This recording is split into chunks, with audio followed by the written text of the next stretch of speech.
All right, and welcome everybody to the early morning chill stream here in Michigan. I want to welcome all of you around the world for joining us. And as always, I'm going to have to keep my voice down because it's 3 o'clock in the morning here and I got family sleeping. So, like I said, it's going to be the chill stream that I've been doing on Mondays, Wednesdays, Fridays. And I'm going to try to squeeze in some more because this is a lot of fun. I don't really get a lot of time to interact with different people. So why not do it now? So thanks, everybody. Thanks for joining us.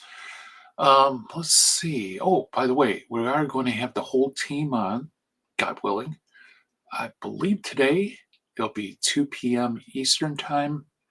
I'm probably going to put a thumb up for that live stream. Hopefully within a few hours. And we're going to have a special guest. Tony's going to be joining us. Tony L is going to be joining us. He's done a lot of work in patristics and some really cool in-depth video series. He's going to join us on the stream and share with us his own investigation of the Deuterocanon in the early church. So that live stream is going to be coming up, I believe, this afternoon. And I also believe the whole team's going to join us. So it won't just be me. So it's not going to be a early morning chill stream like this. We're going to have the whole team on. It'll be a ton of fun. Also, guys, as always, I got to remind you, because William Albrecht presses me on it. If you haven't subscribed, please subscribe, like, hit the bell, do the notifications, because I want to do more live streams, just solo and going through this material because it's fun. I really enjoy it. And notify your friends if they're awake. Today's live stream is going to be fun because I'm going to show you something that has ticked me off to no end for years. And I haven't really shared it with anybody, but it's like one of those pet peeves of mine. I don't know. I was just let down by some scholars that I actually hold in high esteem. And they really dropped the ball on Josephus in a weird way. And I think this illustrates the tension within Protestant canon studies, where they're trying to force Josephus to say and do things that he just doesn't do. And it manifests itself in many weird ways. So, guys, if you're joining us today, notify your friends, tell them to jump on this live stream if they want to see some really weird stuff. Okay. Also, just tell people about it. Let's grow this channel because this has been the fruit of decades of research of my own and David Zavaris and William Albrecht. Put a lot of work into it. It's just a shame that we're on this channel doing this vital work about the Word of God, which I think should be the most important subject anybody can engage in. And what we have, 11.8K subs, and we need to make this information out for everybody else. So welcome aboard, all of you joining us a little late. We haven't started yet. Yeah, hit that, hit the like button, and also we got memberships too. If you want to, we're going to do that. I'm going to be giving sneak peeks to members of video streams that I usually do for my Patreon subscribers. So if you want to become a member for a few bucks, or you can even gift memberships, you can get them access to that. And I'm going to try to think of some other goodies too for members as well. I just started this stuff, so I'm still learning how to do things. I accidentally released a video to the public that I thought I was releasing only to members. So, hey, you got to do what you got to do. But for those who have got memberships, I really appreciate it. Also, William Albrecht and myself are on Patreon as well. And the Patreon deal is actually interesting because if you support on Patreon, you get free ebooks. And these ebooks are out in print. So you can actually, I forgot what the donation is, but you can get ebooks that you can search, copy and paste from, that is available. Like, they're really good deals. Let me put it that way. You can get 20, $40 worth of books for just half that in a donation, monthly donation. Plus, that really helps me because helps me to give justification to my family why I'm down here at 3 in the morning doing chill streams. So, oh, good question. Yeah. I could answer that. By the way, if you have any questions, just throw it up in the chat room. If you want to come on and talk to me, the link is pinned there in the chat room. Just click that link. You'll go backstage and just on private chat, just let me know what your religious persuasion is and what you want to talk about. I'll be glad to talk about, especially Josephus, because that's what we're going to be talking about today. Working on any new books. Actually, yes, I am. They're at the finishing stages, though. I just completed the manuscript for a book on the Messiah. That's going to be coming out in Emmaus Road Press, God willing, I think this fall. And I'm also finishing a work on the sacrifice of the Mass, which will be published by Catholic Answers Press, God willing, next spring. So, in the Messiah book, there's nothing out there kind of on a popular level from a Catholic perspective. And, oh, thanks for a super chat. Appreciate it. Maya24. Thank you for your amazing work. Yeah, thank you. God bless you as well. The Messiah book is a good summary. There's nothing really out there on a Catholic perspective that covers the arguments in book form. Of course, if you want really good material on the Messiah, recommend my good friend Sam Shamoon. Does outstanding work on Christology, Trinitarian theology, and Messiah. But humbly, I'm going to have that Messiah book out. The book on the sacrifice of the Mass is a thing I've been working on for years. And it's a very unique approach to understanding the sacrifice of the Mass, because I believe Catholics have lost their appreciation for the Eucharist and the Mass because we've forgotten what sacrifice is. So the title of the book, tentative title, is Understanding Sacrifice and the Sacrifice of the Mass. So what I do is I break down the components of what you have to do to offer a sacrifice, whether you're a pagan or a Jew. And then I show in the Old Testament how these components are integral for Old Testament sacrifices. Then I show Last Supper, how those components are there. And then I break it down for the Mass. So I really enjoy that work. I still got it. It's the only manuscript I had where the publisher asked me to add material. So it's not going to be as dense as my other books, which are pretty dense. Yeah, absolutely. Sam Shamoon is incredibly gifted, almost preternaturally gifted when it comes to scripture. He's an amazing guy. So yeah, good. So you agree with my premise of the book. So those are the books. Thank you for that question, by the way, and thank you for the super chat as well. Yes, absolutely. It's a really interesting take, and I think it just makes sense of the Mass. Once you look at it that way, hopefully it'll transform the way you look at the Mass and how it integrates with your life. And actually, Vatican II tried to flush that out, but for some reason, it just kind of fell on deaf ears. And I don't think we've really inculcated that, what it has to say about sacrifice into our worldview as Catholics. So anyway, guys, we're going to dive into Josephus. I'm trying to see if our good buddy James from Divine Mercy Apologetics is here. Usually I invite him on because he's really well studied in scripture and especially the early church. And he loves Josephus. Okay, let's start with the fun. Okay, so let me bring this up here. Give me a second. What do I do? Yeah, sorry guys. I wish I was more proficient Okay. Now let me ask you guys, can you hear me? Because last time I did this, I was silent. So if you could put a 1 in the chat room, if you can hear me.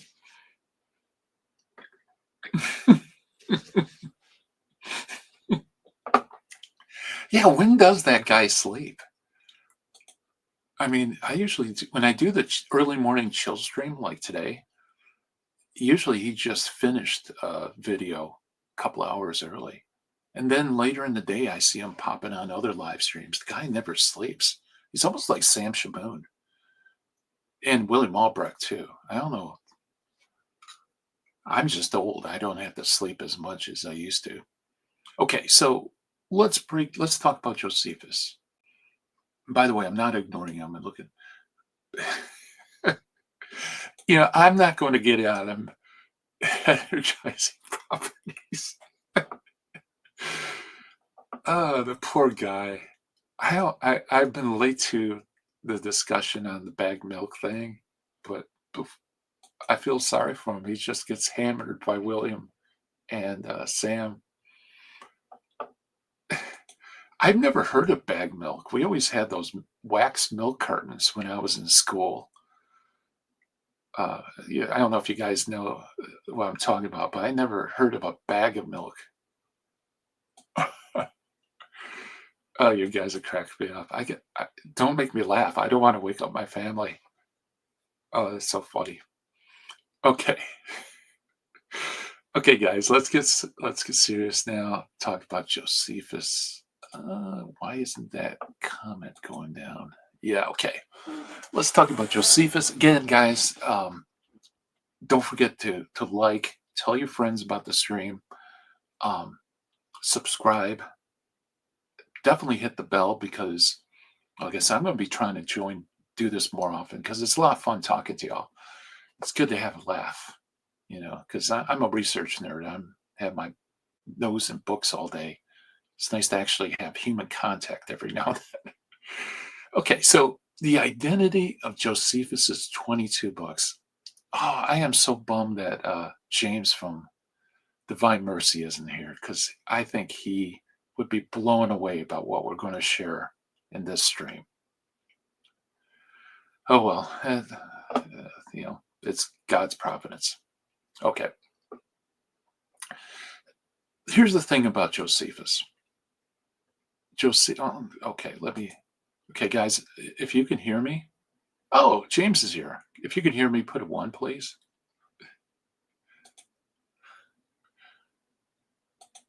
I don't know if anybody okay, can you hear me when I'm sharing the entire screen? Okay, let me try it again. Okay, can you hear me now? All right, thank you. Yeah. Hey, James, do you want to come up? Why don't you come up on board? Because I think you're going to love today's stream if you haven't heard the introduction to the stream. But definitely come up. I'd love to have you. This area, actually, Josephus, I have to be honest with you guys. I'm always honest with you, but be totally honest. My eyes glaze over when it comes to numbers and things like that. And so when it comes to Josephus's list, my eyes glaze over. So I'm not going to get into detail just because. All right. How you doing, my friend? Lord bless you, brother. God bless you. I don't know if you caught my intro. No, it's funny because I walked in and it says, you're like, oh, well, it's too bad Divine Mercy isn't here. I'm like, someone say Divine Mercy. At the moment I walked in, and then you said, oh, well, it's God's providence. I'm like, yeah, indeed it is. Yes. Thanks be to God you're here because I think you're going to be blown away by the second half of our slides today. I'll see it. Yeah. So,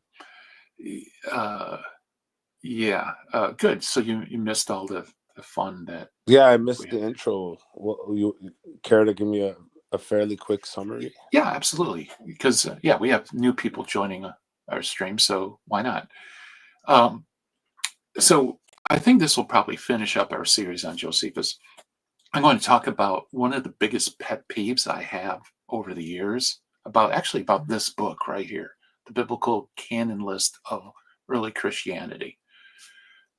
It's driven me nuts because I hold in high esteem the authors of this book, and it's published by Oxford University Press, I believe.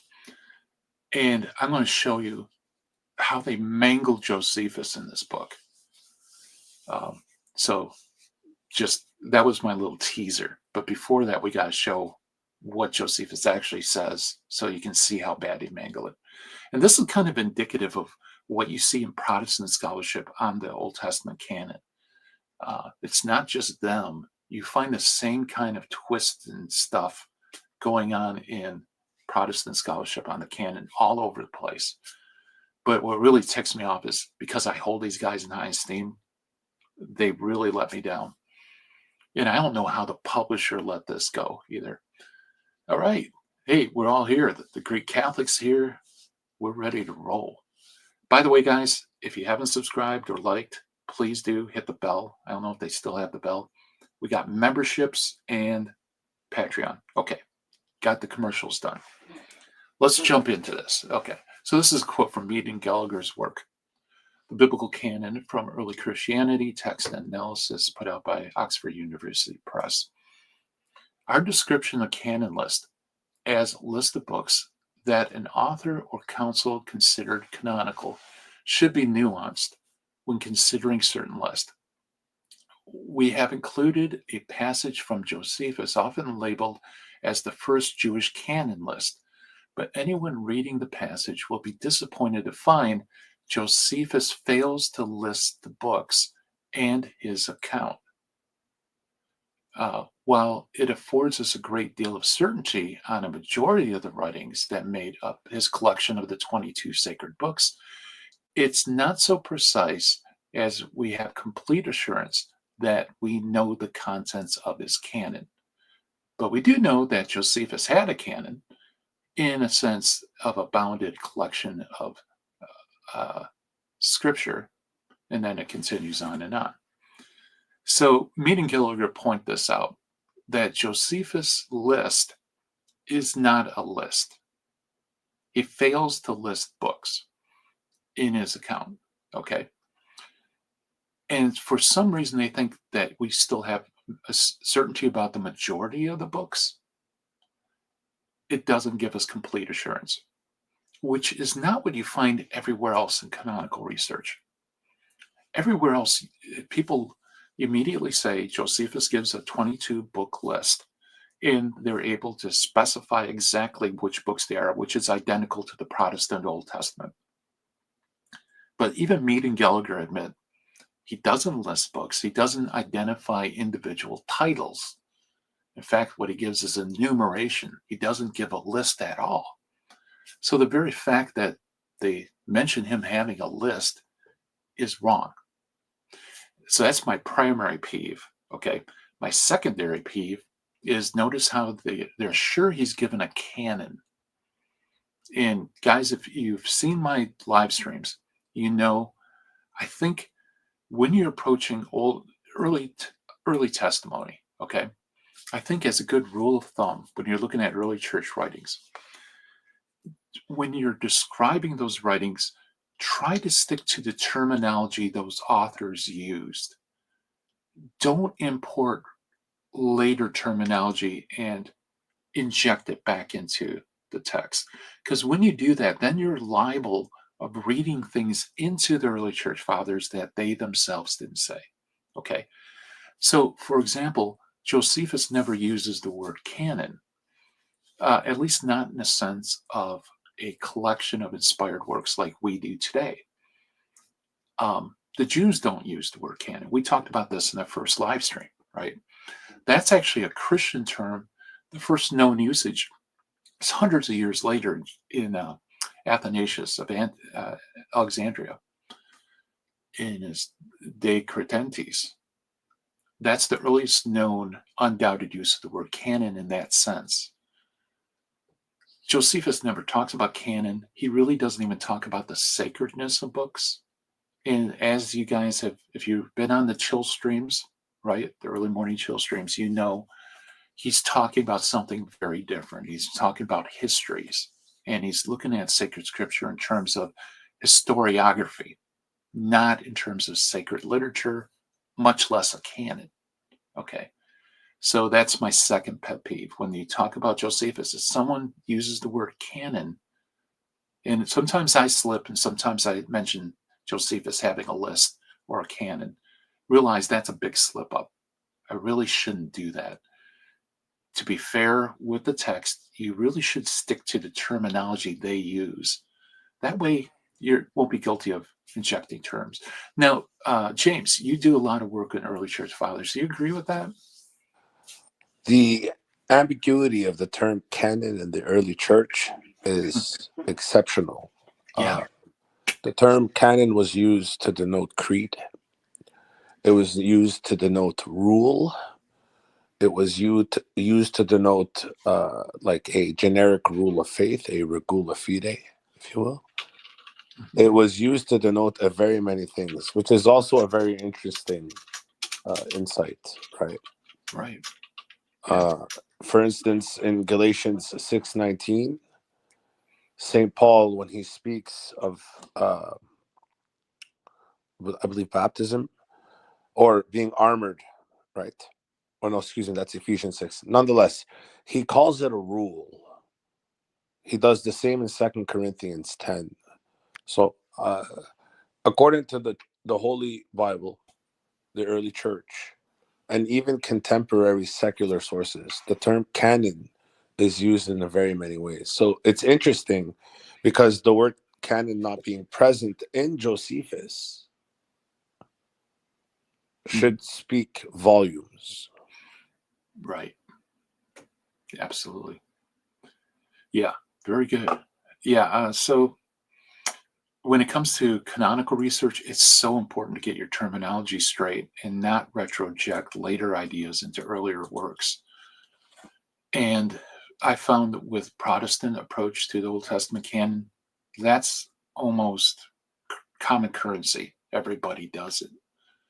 And that's how they're able to make the early church come out sounding Protestant when actually it's very much the other way, in my humble opinion. By the way, if you don't agree, um, mention something in chat. We could talk on that, or you could come on stage. Okay, so here is the focus of today's live stream. We're going to May talk I about. Yeah, cut you off real quick? Sorry, sure. Mr. Gary, Mr. Matruda. No, Gary, please. I know you're. God bless you, brother. But would you call it a stretch to say that it is by the church one would recognize a list of books as a canon? That's a really good question. Because I know the ambiguity of the term. When I was dealing with the first part of the creed, Yeah. I went over how this term was highly was multifaceted, to say the least. So I'm wondering, as to an enlistment of Holy Writ, I'm willing to bet. Now, no one quote me on this, but I'm willing to bet it is by the church do we call that enlistment a canon, which is sort of interesting, as well, right? Yeah. Right. Yeah, I think you're right in that, as you pointed out in your videos, the word canon is endemic of a kind of official rule of faith, right? Something authoritative. And you need an authoritative body, right, to stipulate what's authoritative. Right. Yeah. But sorry for the noise; it'll stop in a moment. But I just want to state before I mute up and listen to you, because you're the master, I want to state that the word canonos or canono or canon can be of, like you said, authority. It's of authority, but it's not simply like an authoritative fact. It can as well be an authoritative, I guess, factoid, something within an authoritative body, or it can represent the whole of the authoritative body statement. It, like I said, it's very multifaceted. Yeah.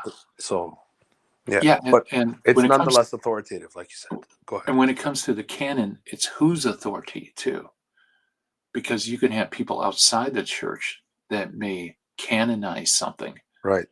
but that wouldn't be what Christians would accept as Right. canon. Marcion is a Yeah, prime example. exactly. Yeah, very good. Yeah, go on. Thanks be to God. I'm so glad you could join us, James. Um, uh, so we meet up. That's awesome. Unfortunately, that means less sleep for you, but I appreciate it. Praise the Lord. All All right. right, let's get into it. Okay, so here's what we're going to be talking about today. And guys, tell me, is this a list of books? He says, Josephus writes in Against Appian, Book 1, sections 39 to 40. He writes this: 5 of these are the books of Moses, which contain both the laws and the tradition from the birth of humanity up to his death. This is a period of a little less than 3,000 years. From the death of Moses to Artaxerxes, king of the Persians after Xerxes, the prophets after Moses wrote history of what took place in their own times in 13 books. The remaining 4 books contain hymns to God and instructions for the people on life. Unquote. Notice he doesn't stipulate a single title. And that's exactly what a list is. A list is a series of titles, right? Not a single book is identified. All we have is numbers, descriptions, usually descriptions tied to time, right? Right. I wouldn't even call this an enumeration, brother. I'd call this like a loose consolidation. Yeah, Uh, yeah, this is right. barely an enumeration. This is, you know what I mean? Like Yeah, the fact that we are saying that this is an enumeration is like already we're granting you this, even though you're horribly wrong. right. Exactly. Yeah, I mean, only because it has numbers in it, you can say it's an enumeration. Right. Exactly. Barely. Just Yeah, made the cut. Right. exactly. Yeah, it's not. Yeah, exactly. So notice its description of the time. And guys, if you haven't seen our previous chill streams, early morning Josephus chill streams, um, listen to them, because this will make perfect sense what he's doing here. Because what he's doing is he's showing how the history written before the earliest Greek historiographers, Jewish history, is contained in 22 books, and he gives the time periods of the history that's covered in these groups. Okay. So 5 books of Moses, he's not just segregating them as sacred scripture or inspired documents. He's saying they give the laws and they cover the tradition from the birth of humanity to his death. So that's the period they cover, about a little less than 3,000 years. Then from the death of Moses to Artaxerxes, you have the 13 prophets that are contemporaries. They write contemporary history. And as we mentioned last live stream, that's important because of the exact succession of prophets, right? That since these prophets are in succession, you have a continuous, comprehensive recording of history from the death of Moses to Artaxerxes. That takes place in 13 books. And then he has these 4 books that are kind of tacked on. 4 books containing hymns of God and instruction for the people. All of these total 22 books.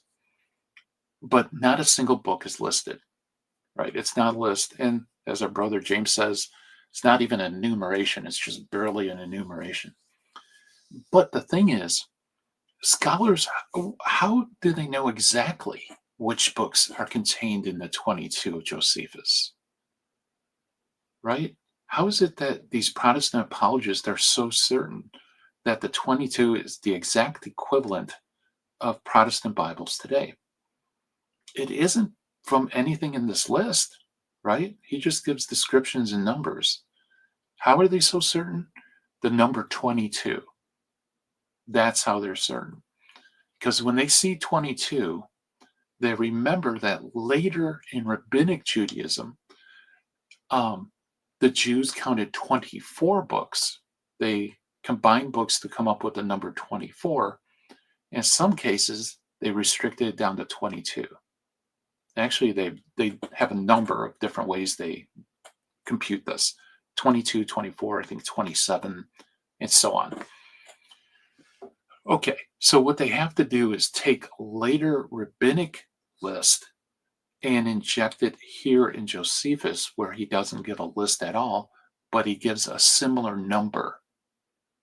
And I think that's really the problem. Is kind of pareidolia.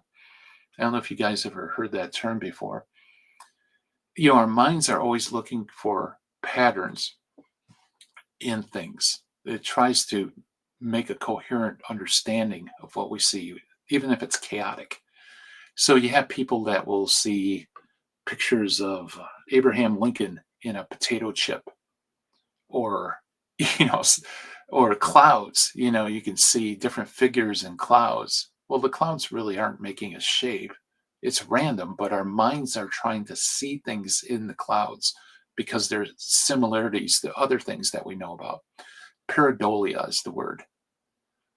And I think a kind of pareidolia goes on in Protestant research, because when they see the number 22, they see a later pattern with 22 or 24 or 27, and they try to read back into Josephus a later canon. And this isn't just, well, the pareidolia thing's like my spin, but this is recognized in Protestant research itself. Now, this is from one of the best Old Testament canon scholars. He's Protestant, he's Baptist, Lee Martin McDonald. He's probably written more on the canon in recent scholarship than almost everybody. And he's pretty good. I think he hits the nail on the head a lot. And he writes this: although Josephus does not specify which books comprise his three-division canon, some of the books may be assumed. So Genesis to Deuteronomy, Joshua to Kings, at least part of Psalms. One wonders, however, on what basis Lyman.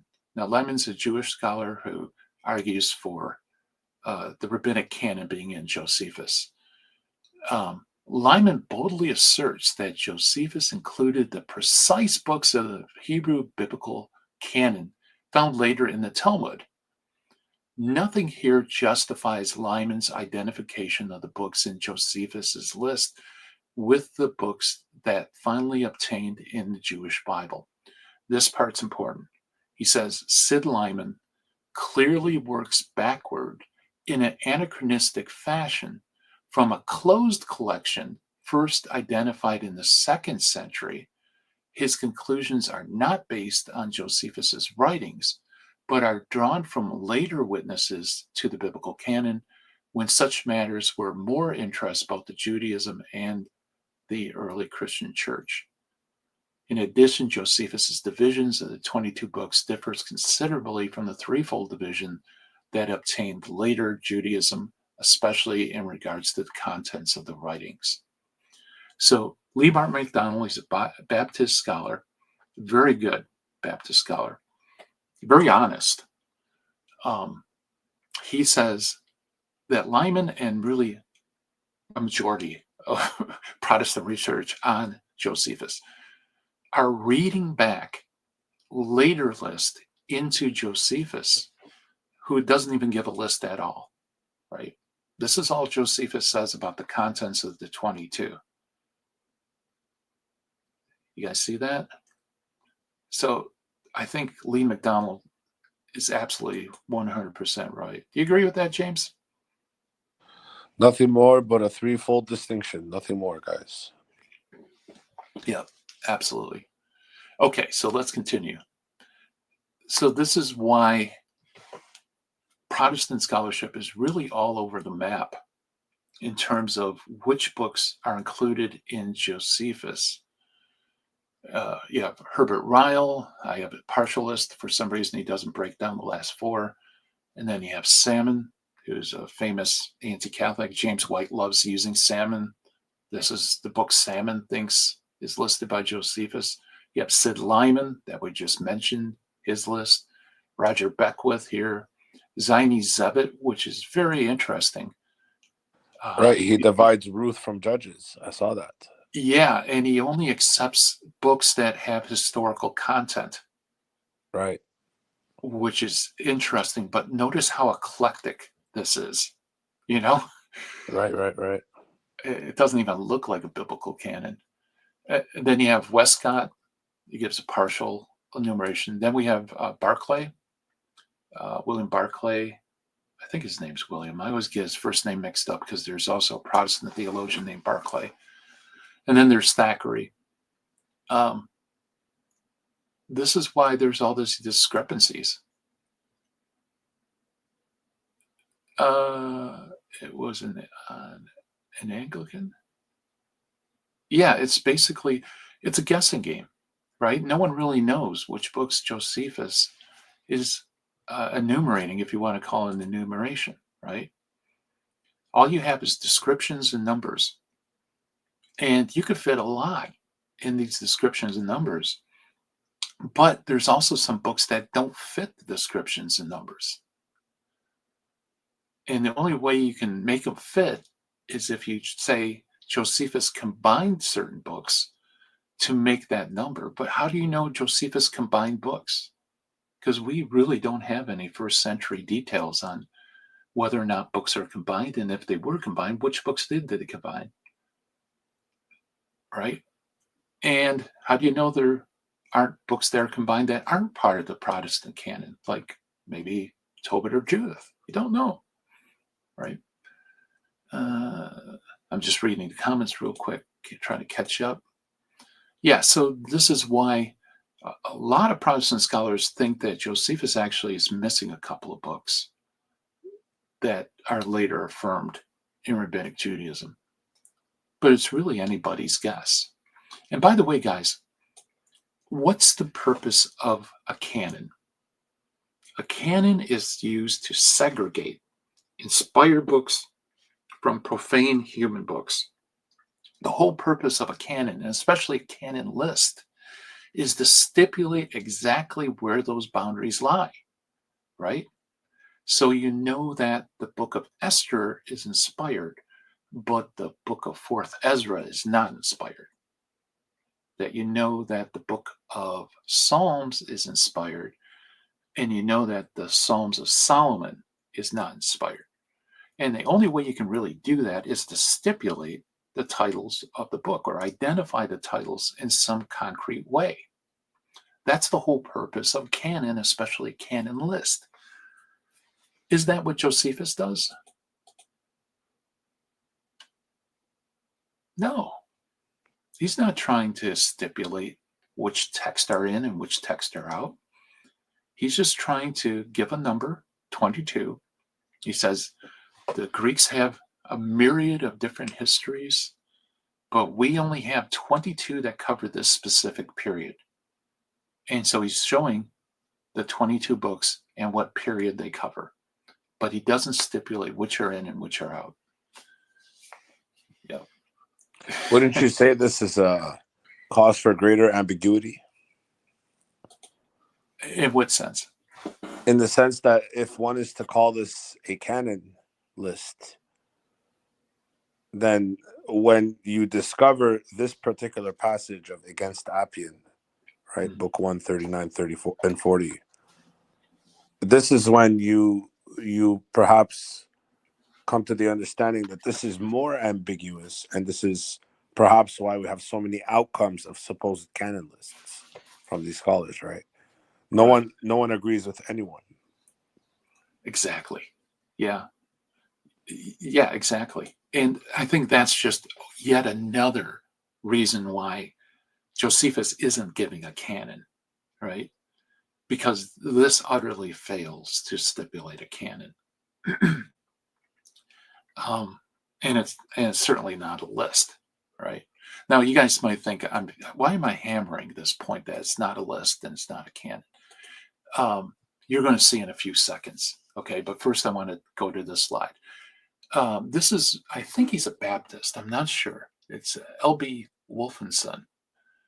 In an article he wrote, The Implications of the Place of the Books of Ruth and Editions, Manuscripts, and Canon of the Old Testament.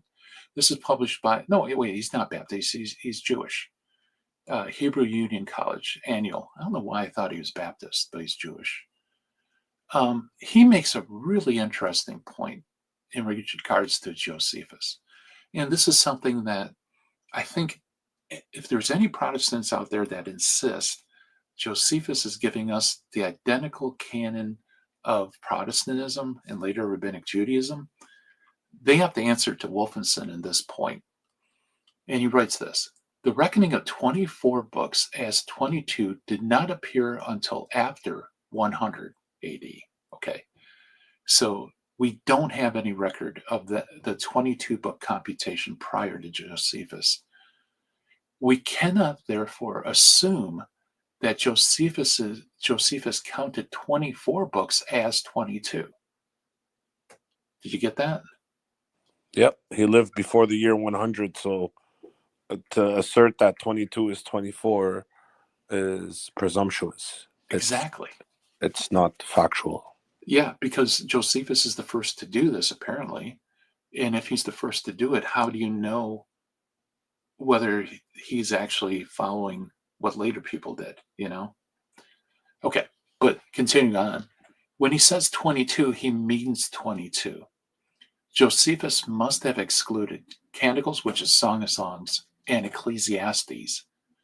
So Wolfenson, a Jewish writer, says he has to have excluded Canticles and Ecclesiastes from among the sacred books, since he nowhere mentions or refers to them.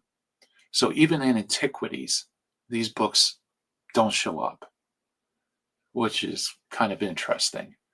We know also that the sacred character of these books was not determined until about 100. Actually, it's a little later. Because Jewish in Rabbinic Judaism, discussions about the sacredness of the books continue through the 2nd, 3rd, and 4th century. So when you say Jewish sacredness, are you regarding the Talmud, Gary? Yeah, this is Talmudic, Mishnah. So we're being generous when we say 2nd century, because yes, that's a very liberal dating, right? Because the more critical dating would put it in the 4th century. Yeah, So, or even later than that. So you're being charitable right now. Right. Yeah. I appreciate it. Yeah, and thank you for pointing that out, because people might not know dating material in the Talmud is very dubious, because they will ascribe things to certain rabbis that lived at certain periods. But the Talmud's famous for ascribing things, having rabbis from different periods talking to each other and things like that. So historically speaking, the Talmud's really not meant to give history. It's meant to teach rabbis rabbinic Judaism. That's the purpose of the Talmud. Right. And I just want to state that I think it's awfully gracious of you to take the stance of such an early dating, and to show that even if we date it into the 2nd century, the argument falls flat on its face. Right. Yeah. Yeah. Well, yeah, Wolfenson basically says this. Although I think he's being extremely generous, like you said, saying that it was determined at 100 AD. But anyway, he continues, it is therefore most justifiable to conclude that Josephus did not include these books, and that he counted Ruth and Lamentations as separate books, considering Ruth as a book of prophecy and Lamentations as one of the hymns, which that seems a bit of a stretch. But then again, for Josephus, prophecy is tied to history. So I can kind of see where he's coming from. In all this, all this proves, I believe, that Jews did not have any fixed classification of prophets and writings originally. Now, I don't think Josephus is making any distinction between prophets and writings. I think that's kind of foreign to the context of Against Appian, right? I mean, why would the Greeks that are disparaging Josephus's antiquities, why would they care whether there's divisions like that? You know, it's totally foreign to the context. So, oh, that's really cool, SDW. Yeah, I like some of the stuff coming out of Hebrew College. There's some really good articles. Yeah. Very cool. What a small world, huh? Divine providence. Okay. Now we're going Yet to start again, getting in. yet again. Yeah, exactly. Another big problem with the enumeration, if you want to call it Josephus, is what do you do with the book of Job? Okay, Job is sometimes believed to be among the last four books of the hymns and instructions. However, the history of Job, where do you fit Job in? Because the history of Job doesn't occur between the death of Moses and Artaxerxes. Most people would actually place Job prior to the time of Moses. But if Job is chronicling the history prior to the time of Moses, then he would have to be one of the five books in Josephus's description, not the later books, right? Yeah, Job, So, Job is pretty antiquitous. We don't know. Well, we know classically, of course, where we would place it, yeah, but it seems as though Job is not even in Josephus's mind, or maybe it is, and another book we think that is in his mind is not there, exactly. Yeah, exactly. right? So it's a So, little ambiguous. Seems to be the word today. yes, yeah, exactly. And remember, guys, we're not talking about modern critical studies on Job. We're trying to understand Josephus on his own terms. So when he saw the book of Job, I imagine he would look at it as history chronicling a very ancient period, maybe before Moses. I think the ancients would probably read Job like that. But then again, if that's the case, then he should be among the five books that Josephus says, which people say is the Torah, right? So how in the world does that fit in? By the way, I want to give a hat tip to my brother David Zavaras for pointing this out to me. This isn't something I ran across, but he pointed it out, and I thought, that's a really good point. Now, Zaini Zebit, another Jewish scholar, he places Job among the four remaining books, displacing the Song of Songs, which is commonly thought to be one of the four. So he omits the Song of Songs and puts Job as one of the four books that are described as hymns to God and instructions on life. Um, yeah. So it just shows you how crazy or how ambiguous this is. And that's why Lee Martin McDonald kind of takes the task, Lyman and others like Lyman, because they're reading things into Josephus that really aren't there. They're making him give a list, and they're making the list contents to be identical to the Jewish rabbinic Protestant canon, right? Can I ask you a question, Gary? Yeah, Can I play the steel absolutely. man? I'm gonna play the steel man here on the, or not the steel man, but I'm gonna ask you, if you were Protestant, wouldn't it be in your favor to abandon the Josephine argument altogether? I would Yes. lean strictly on the Jewish if that's the case, because the Yeah. Josephine argument does nothing for you. Rather, it makes it very difficult to prove your case. In my opinion, it makes it very difficult to prove your case. I would assume a wise, reform canon holder, if you will, Mhm. should abandon this view. Yeah. Oh, yeah. Given what we've seen in this series, and by the way, for those just joining us, welcome aboard. Hit the like button, and also check out the previous chill streams we've done on Josephus. Um, in light of this, yeah, Josephus isn't even given a canon list. He does give information on sacred text of his days, but it's not good for the Protestant or rabbinic canon because if remember, well, actually, I might touch on Josephus Friday when we do another chill stream because there is another thing that's going on. If against Appian, if this falls, if his list, excuse me, see, I'm following everybody else. If his enumeration, if we can call that, if this is a canon or it isn't a canon, then he doesn't give us anything as far as the contents of Scripture as a whole.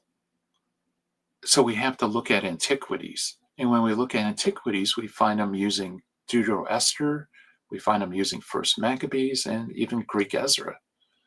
So, it's really bad for the Protestant case if this is true. All right. Yeah, that's what I was thinking, man. It makes no sense. Like, why would you want to hold on to this? You have to defend an impossible position. Your scholars are not even aligned on this. If I gotta be honest with you, if I had to face a Catholic and you presented to me those 9, 10 scholars with different lists, I'd know at that very moment that I can't defend this. Absolutely. Yeah. That's why I wrote that academic level article on Josephus. So by the way, guys, if you want all the nuts and bolts and footnotes and everything, go on Academia EDU, type in my name. You'll see one of the articles is against the majority view on Josephus, and I give you all the stuff that I have in these videos. By the way, thank you so much for the gift mentorships. Truly appreciate that. That's awesome. And God bless you, and thank you for helping spread the word about the ministry. So we have that. Okay, now we come to the fun part. So I feel sorry for the people that have bugged out. Okay, James, I'm going to share a personal note with you. There are certain things. I'm a pretty laid back guy, easygoing, but I have certain things that really tick me off. Okay, not very many, but there are a few. One thing that ticks me off the most is when I see people deceiving other people. That's why I'm into apologetics. That's why it began, because I was reading anti-Catholic material. And when I was researching to check out whether it's true, I saw time and time again how deceptive it is. And that's why I actually dedicated much of my life to apologetics, just to help Catholic brothers and sisters know the truth about the faith, and also non-Catholics to know they're being deceived by really bad scholarship. But the other thing is this Josephus list thing. It drives me nuts. And unfortunately, sometimes I even say Josephus has a list. So it's like, it's contagious. Here, look this up. Oh, SoCal, you're another person that never sleeps. God bless you. Thank you for joining. I heard great things about SoCal over on Sam's channel. Yeah, he's a good guy. Sam said that he's a wizard. He's a wizard with the canon. So yeah. So so I'm going to get into this. This is going to be fun. But before that, let me bring some chats up. Plus, Protestants have to trust the Orthodox Jews who literally rejected Jesus. I don't know why they trust men who rejected Christianity. Yeah. And specifically, they have to trust a person named Rabbi Akiba ben Joseph, Akiba ben Joseph was anti-Christian. He identified a false Messiah, Simon Bar Kokhba, and he was responsible for leading the Jewish people into a second suicidal revolt against the Romans. And he's the one that has the most definite restrictions. It seems like he's the one that fixed the rabbinic canon initially. So they're following a false prophet of a false Messiah who says these are the books of the Old Testament. Not really good thing to do. Yeah, Bar Choshva revolt. Yes. Yeah. Has anyone else ever heard the claim that nearly every mention of God in the Book of Ruth was removed in the Masoretic line of Holy Scriptures, yet it's present in some other lines? All right. Thanks for the question. I never heard that. I know Esther doesn't mention the name God, nor does their prayers or piety in Hebrew Esther. So that's a very interesting name in French. Oh, yeah, I'll bring it up.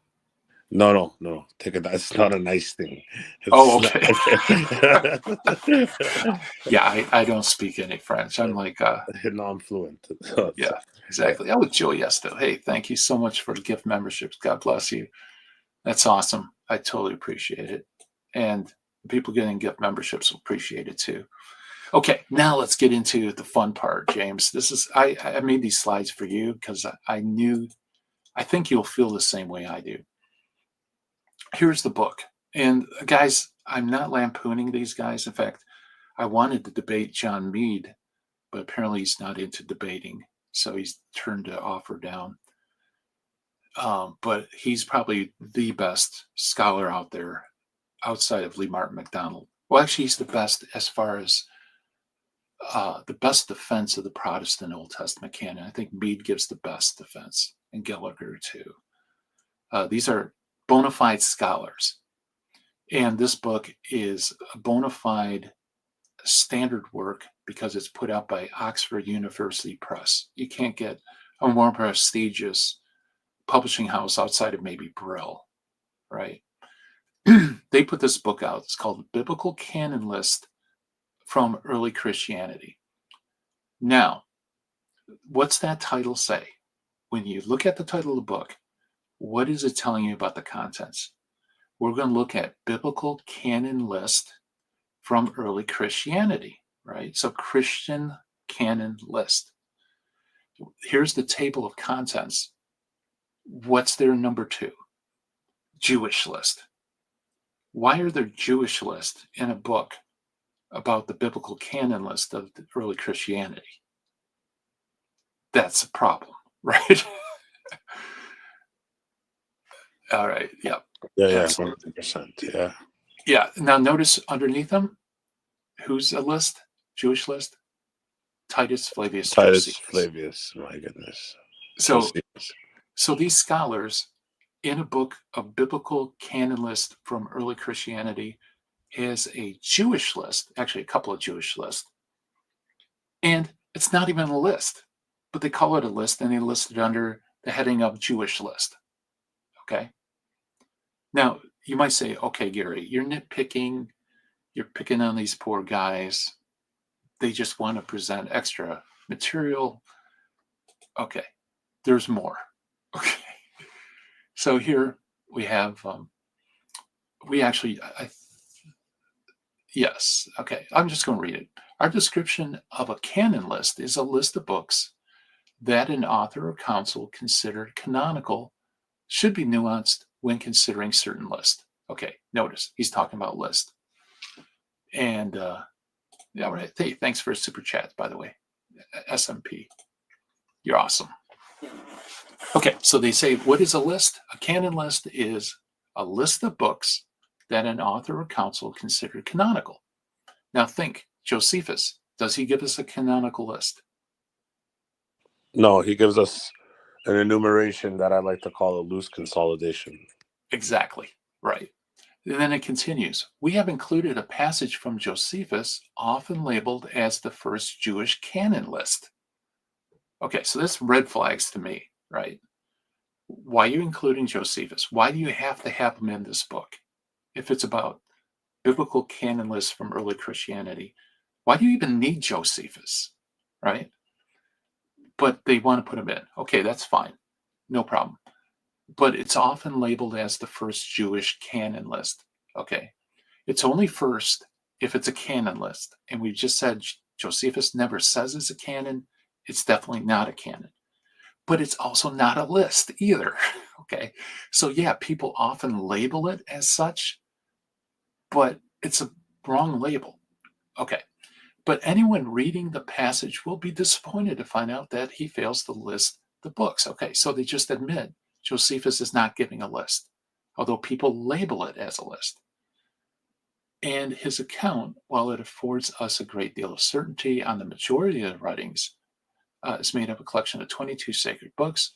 It is not so precise that we can have complete assurance that we know the contents of the canon, which is, by the way, the whole purpose of making a list, is so that you do know what's in and what's out. Okay, we already read that one. But guys, it gets worse. Okay. Yes, Athanasius. Stolen filler. Well, don't you guys know that in the 39th Festal letter? I'm just kidding. Go ahead. Yeah, right. Exactly. I love this morning group. They've been cracking me up all morning. Okay, let's continue. So this is later in meeting. This is amazing. Notice how they're struggling. They want it to be a list. They want it to be part of this book, even though it really shouldn't be. Okay, as already indicated, this method of determining canonicity in an ancient author encounters serious problems. In the face of parallel evidence in the ancient world, Steve Mason, who's one of the best Josephine scholars out there, by the way, for instance, has argued in regards to Josephus that if we did not have his own canon list from Against Appian, his use of a wide variety of ancient Jewish writings, especially in the Jewish antiquities, which exhibits no difference whether the writings are now in the Hebrew Bible or not, would convince us that he had a wide canon, perhaps no canon at all. So let's stop right there. So they cite Mason, who says, if it wasn't for this passage in Against Appian, we would not even know whether Josephus has a large canon, small canon, or any canon at all. Because when you look at Antiquities of the Jews, he uses a wide variety of material, i.e., First Maccabees, Deutero-Esther, and other things as well. Okay, so if it wasn't for this list, canon list in Against Appian, everything falls. Josephus really gives us very little evidence for which books are sacred and which ones aren't. Okay, but instead, Mead and Gallagher say, since Josephus does transmit a canon list, hold on a second. I thought they just said Josephus doesn't, it isn't really a list. But he does transmit a canon list. Okay. His writings should caution us against assuming. Now, this is important, guys. Since Josephus does transmit a canon list, his writings caution us against us assuming that using a writing, even using it as an authoritative in some way, signals acceptance of the writing's canonical status. In other words, Mead and Gallagher are saying, because he does give us a canon list, we need to be very cautious when he uses things not in that list in a canonical fashion. In other words, we should ignore everything he writes in Antiquities. Why? Because the list trumps everything else. But the problem is it's not a list and it's not a canon, which they obviously think it is. Kind of. Yeah. So they would have you divorce Against Appian from Antiquities so that you can substitute Antiquities with their point of view. Exactly. So they read their point, they interpret Antiquities, that one passage in Antiquities, they interpret it as a canon list, and then they use it as a trump card to trump all the counter evidence. Right. And the problem is that they're leaning their whole argument on Against Appian, and they're presuming it to be a list when really it's not. Exactly. Yeah. That's how much weight they put on it. Not only in terms of evidence for the canon as a whole throughout history, but even within Josephus, it has a lot of weight, that interpretation of his words, even though they even say it's ambiguous and he never identifies a book. Okay, now, remember what we just said. Let's keep reading in Mead and Gallagher. Okay, so you can see my blood pressure is rising as I'm going through here. The chief importance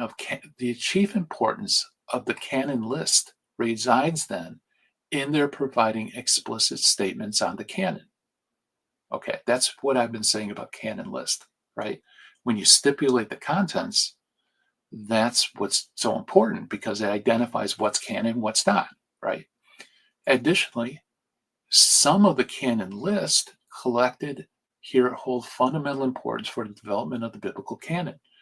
For the Old Testament, our earliest evidence for a clearly defined canon remains Josephus' statement about scriptural books. So he gets done about the importance of canon list, how it needs explicit statements on the canon. That's why it's so valuable. Canon lists collected here are fundamental importance. And he says the earliest evidence of such thing is Josephus. That's forgive me, and I'm just gonna call a spade here. That's a little bit dishonest, to say the least. You see That how you say a requisite is, accuracy in, so the statement has to be very clearly canonical, making reference to a particular book, right? right. But then you're leaning your whole argument on against Appian. Which doesn't list a single book. Not a single. Yeah, that's insanely dishonest. Yeah, now, I could still forgive them. I could, even though they have doctorates, you could still drop the ball. You can make mistakes, right? But this is Oxford University Press. How in the world did the editors not notice this glaring problem, right? You have the ability to remove someone from your chat, Gary. Dean Spanley. I don't want to do this to you, but the sword you speak of is the sword of truth. Ephesians 6:17. Now, please go away, please. Okay. Thank you. Go ahead, brother. Sorry about that. It's just annoying. It's distracting. Maybe I'm the only one seeing it because I'm in StreamYard. I don't know. Yeah, no, I'm so focused. My blood pressure's up on the material. I'm not even paying attention to chat right now. Okay, I blocked them. We got to get some mods for the chill stream, guys. If you want to be a mod, let me know and I'll make you a mod. I'm not concerned. I'm concerned with listening because this is amazing. Okay. Yes. This, I can feel my blood pressure rising. So this is a great way to start the day, get your heart pumping before I do my workout. Okay, continuing on, same book. Okay. And by the way, I'm not picking on Mead and Gallagher, guys. You find this all over the place in all Protestant works on the Old Testament because they're trying to fit a round peg into a square hole. They're trying to make the early church and other, documents say things that they really don't say.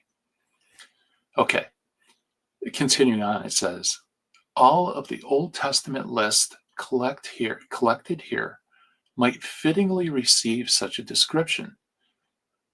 By the time of our first canon list, e.g., Josephus, there were still some open issues. The status of Esther, for instance, Ecclesiastes, and for Christians, whether small sections of Daniel, books, the Deuterocanon, blah, blah, blah. Once again, our first canon list, e.g., Josephus. So they actually call out Josephus as a canon list, even though they said it's not a list. Okay, moving on. Would you assume that they're going against Dr. Steve Mason? Would you take it that far?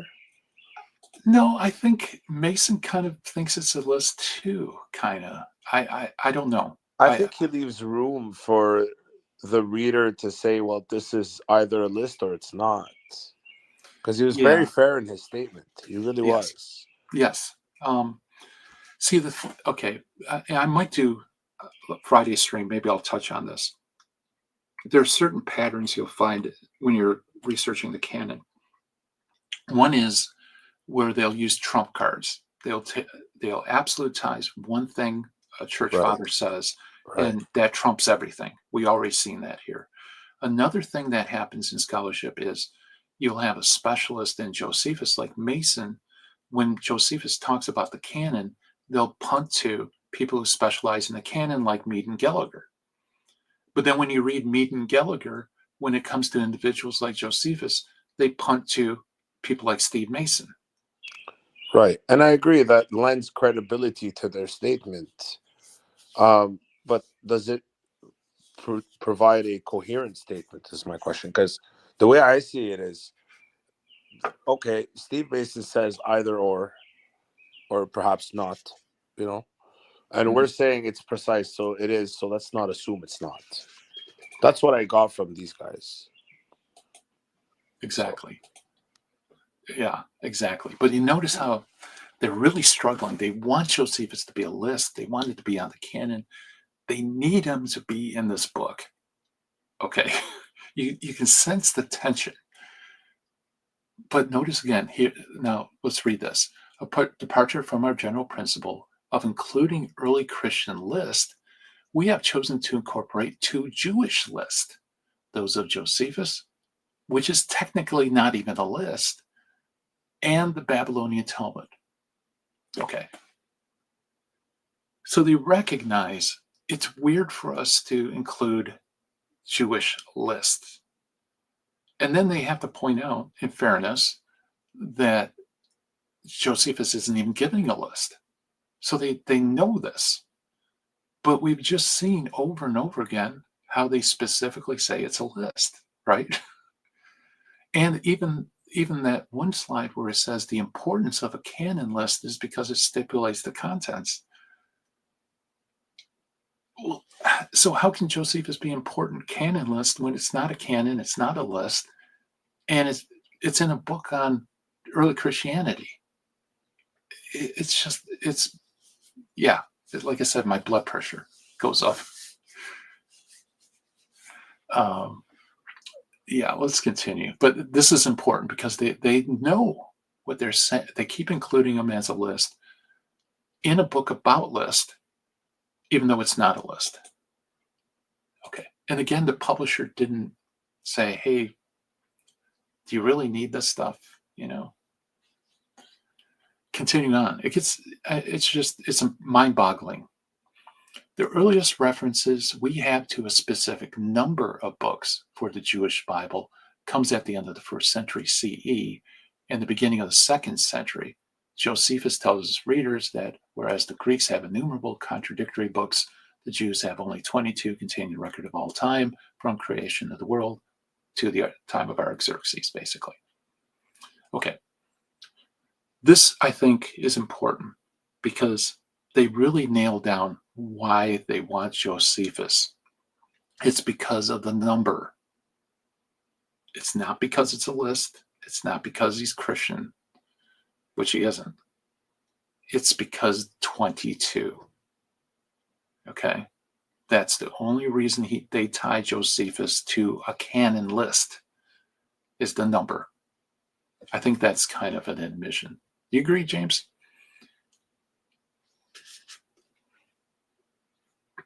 Yes, 100%. Okay, sorry, I didn't mean that. It's a concession for sure. Yeah, I think that's a clue that that's really what's going on here is the number is the thing that makes them think it's a canon list. Okay, they continue. The majority of books in Josephus's canon were received as authoritative scripture before the Jewish historian made his list. The key indicators are the citations of these books, so on and so forth. Okay. The majority of the books in his canon. Now, that's my first pet peeve, right? They're injecting later terminology into Josephus that he doesn't use. That's fine. People, they're basically telegraphing their conclusions. People do that. I do that. No problem. But notice here, when he made his list, they just got done saying he doesn't make a list. It's not a list, technically speaking. But they keep referring to it as a list, even though it's not. Yeah, I know. Maybe it's just me, but boy, that gets my blood pressure. No. That's fair. That's fair. You're properly highlighting academic dishonesty. Yeah, no, if it was just a run-of-the-mill self-published book by people that didn't have degrees, I wouldn't care. Sloppy work, no problem.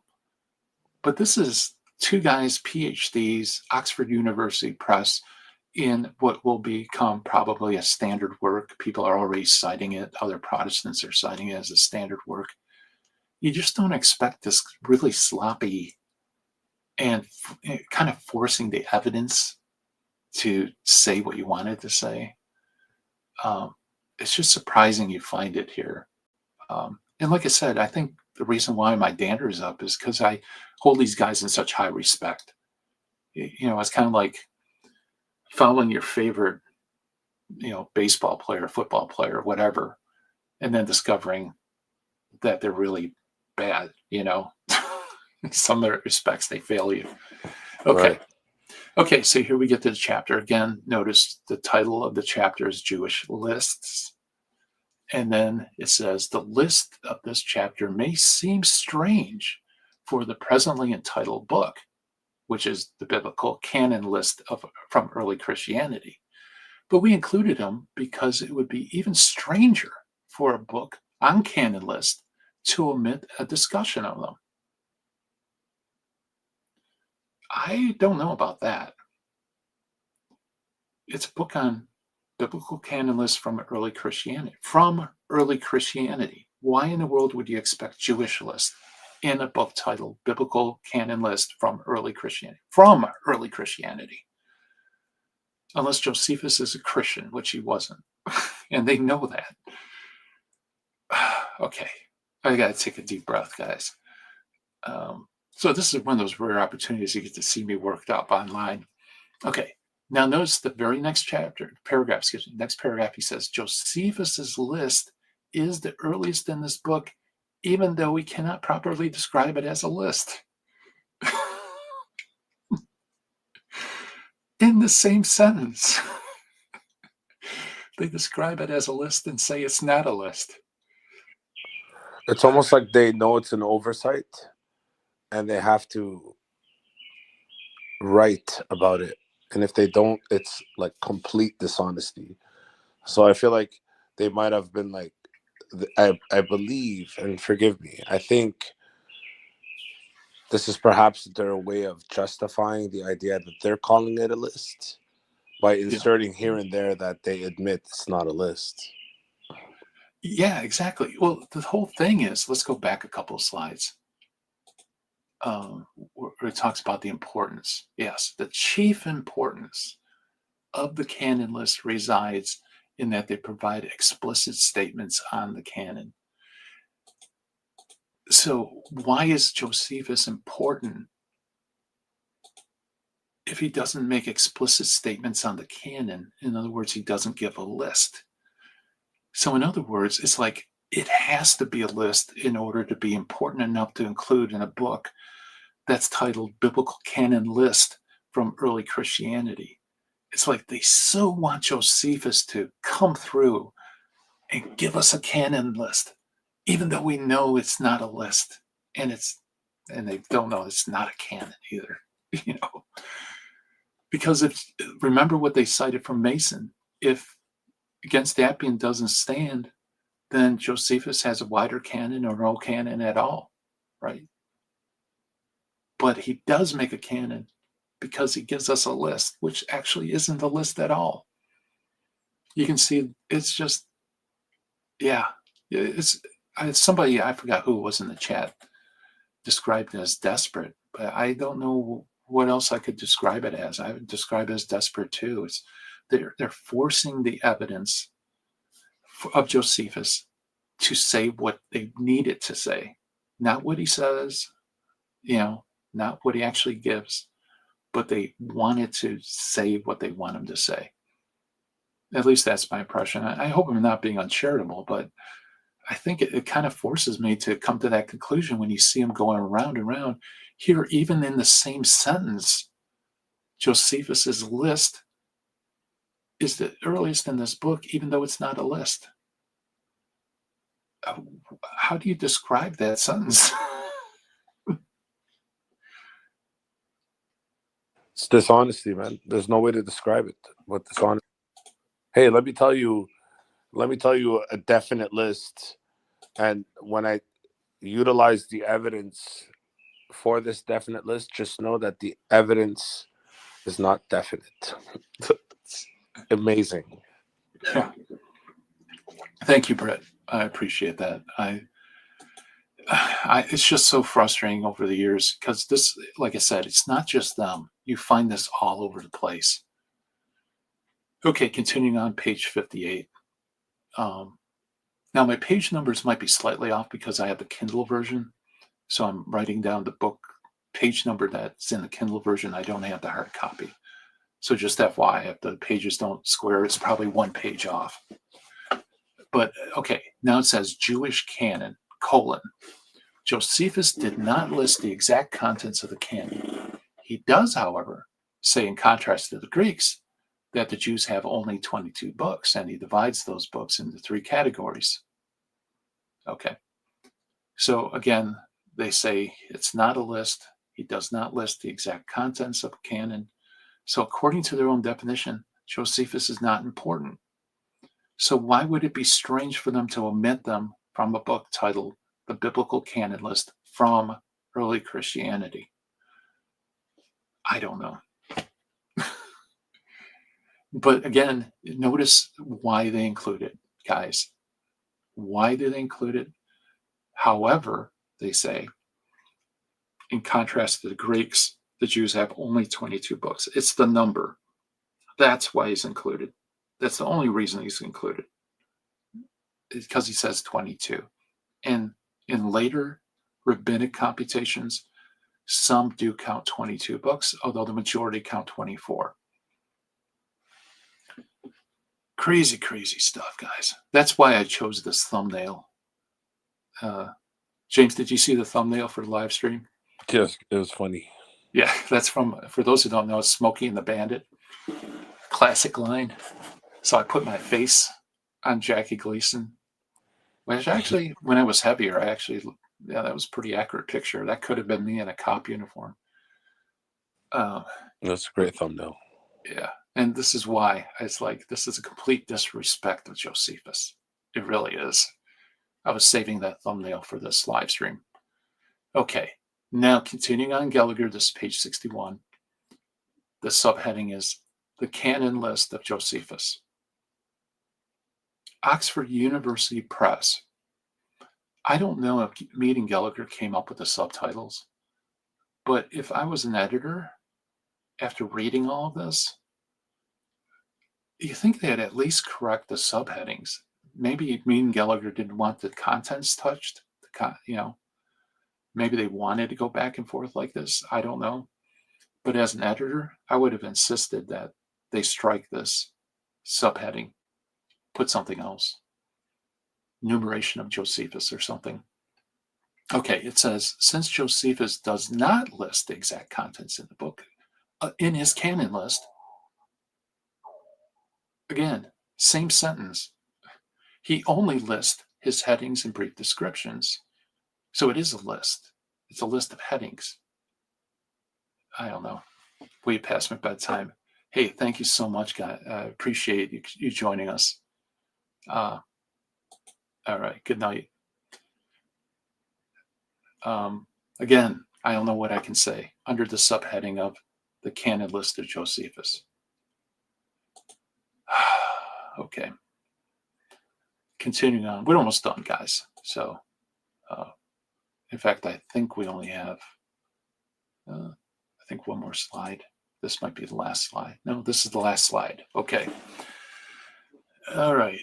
Sections within Josephus's canon list. Scholars dispute whether Josephus's canon list can be construed can be construed according to sections or divisions. What about construed as a list? Okay, so that's the last slide, guys. I don't know. I honestly don't know what to make of this. Very bizarre. Yeah, no. We've now resorted to these tactics. Right? And you didn't get past page 58 of the book. And I have that book, by the way. Okay?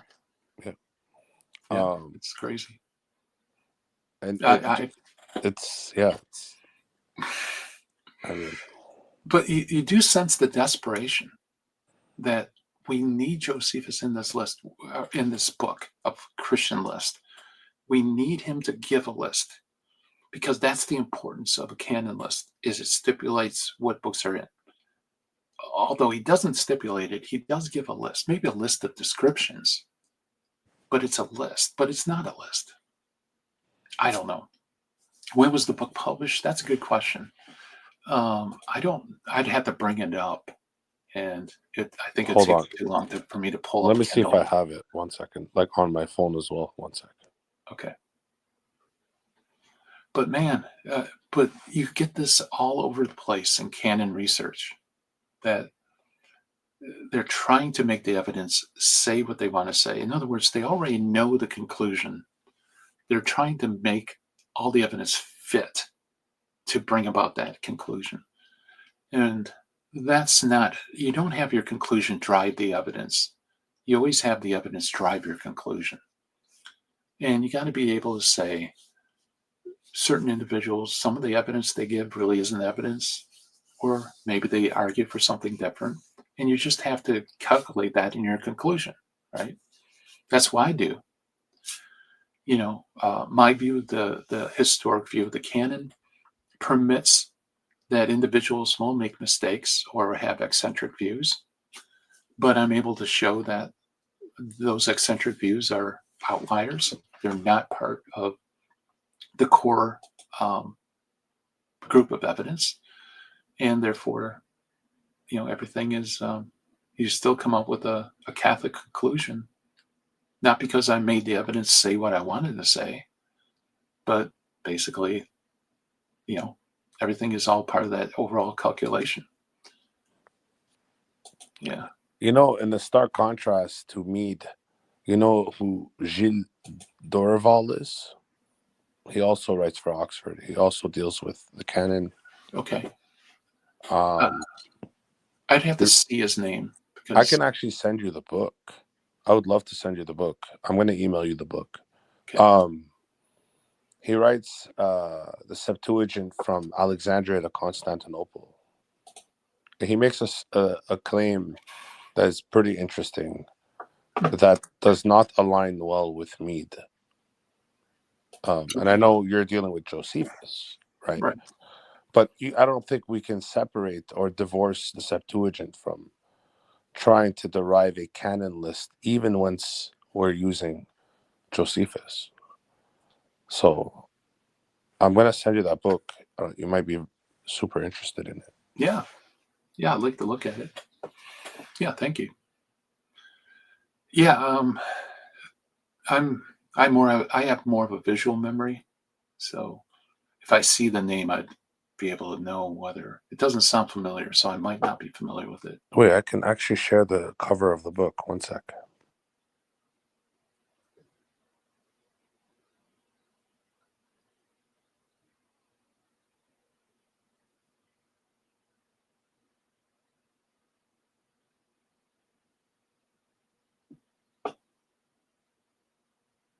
Yeah, I can share even on my phone. Oh, yeah. Can I? All right. Oh, no. No, I can't share. Oh, I'm so sorry, Gary. Oh, that's okay. No problem. I appreciate it. Okay, guys. Well, that's the presentation for today. So if you have any questions, this is last call. If you want to throw any questions or if you want to come up and talk to me, I'm glad to do it. I still got a few more minutes. I can do the chill live stream with you. You read that book.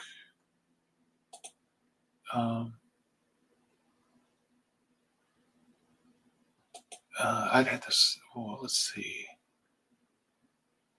Origins of the Canon of the Hebrew Bible. Who's the author, SoCal?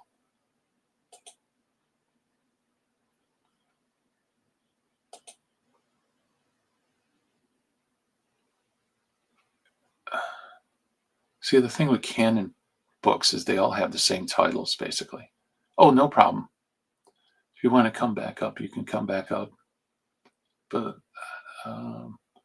Widow. Yeah, I'm familiar with Widow. He's very good. He's a very good scholar. Some he actually comes, if memory serves me correctly, I could be wrong, but I think he's one of the few scholars that, in regards to Josephus, actually comes close to what I argue in my paper, if I remember correctly. But hey, it's 4:30 in the morning here, so I'm surprised my brain's working at this hour, to tell you the truth. All right, guys. So if you haven't subscribed, please do. Hey, we got 24 watching. I think this is the peak for a solo chill stream. So good on you guys. Thank you so much. Oh, nice. And I really appreciate everybody coming here and supporting it. Also, guys, put a lot of work into this. Do me a favor. Let's grow the channel, because there's a lot of people out there that need to hear this information, and they need to see things like what we saw today with meat and so on and so forth. That just the hoops that people have to jump through to substantiate what these people in the 1500s came up with as an Old Testament canon. Let's give them the full word of God. And I mean, boy, if you're not tasked with a more important task, I don't know what that would be. But to share the word of God, I think, should be on the top of the list. And there's people there that are missing part of the word of God because of their magisterial Protestant reformers. And they just pick up their Bible and assume this is the same Bible that all Christians used throughout antiquity. And it's not, right? It's not. It's missing books. So yeah, please like, share, subscribe if you haven't subscribed. Tell your friends about it. Share these videos. And again, memberships and Patreon, we appreciate your support, because, like I said, at least if I wake up my wife or kids, I can say, hey, at least I'm paying the electric bill by doing this. So I really appreciate that. That's so cool. Thank you so much for the super chat. You're awesome. And this got to be really late for you, right? You're on the West Coast, or extremely early. You're another person that doesn't sleep. Yeah, this is such an important topic. And SoCal, keep up the great work that you're doing as well. All right. It's great to know that you're out there working as well and sharing information. Am I missing anything? Oh, live stream. God willing, we're going to have Tony L on today at 2 p.m. Eastern time. Going to do, it might be a team live stream. I believe William Albrecht will be with us. I'm not sure if David will, but Tony L is going to be presenting patristic evidence for the Deuterocanon. So that's going to be a lot of fun. So hit the alarm, make sure you're subscribed and everything, and you don't want to miss that as well. All right. So last call for questions. All right. I don't see any. So till next time, guys, thanks for joining the Chill Stream. And God bless you all. And thank you so much for everything you guys do. And have a great day, or have a nice sleep. Bye-bye, everyone.